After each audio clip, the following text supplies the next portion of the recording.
ஒரு பள்ளிக்கூட வாசலில் பலூன்காரர் ஒருத்தர் பலூன்களை விற்றுக்கிட்டு இருக்கார்.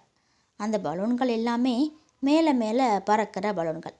அவர் பலூன்களில் காத்தடிச்சு விற்கிறத ஒரு குட்டி பொண்ணு பார்த்துக்கிட்டே இருக்கா. அந்த பொண்ணு மெல்ல மெல்ல பலூன்காட்ட வந்து, இந்த பலூன்கள் எல்லாமே மேலே பறக்குமா அப்படின்னு கேட்குறான். ஓ, பறக்குமே, என்ன விஷயம்? பலூன் எந்த கலரில் இருந்தாலும் பறக்குமா அப்படின்னு மறுபடியும் கேட்குறான்.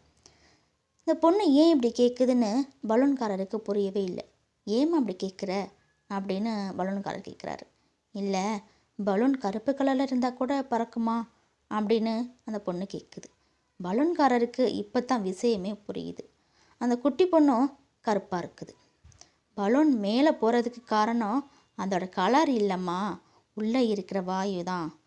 அதே மாதிரி என்ன கலராக இருந்தாலும் உள்ளே இருக்கிற விஷயம் சரியாக இருந்தால் யார் வேணாலும் மேலே மேலே உயர்ந்துக்கிட்டே போகலாம்மா அப்படின்னு அந்த குட்டி பொண்ணுக்கிட்ட பலூன்காரர் சொல்கிறாரு. நம்மக்கிட்ட இருக்கிற திறமைகளை நம்ம வெளியில் கொண்டு வந்தாவே நம்ம மேலே மேலே ஜெயிச்சுக்கிட்டே இருப்போங்க.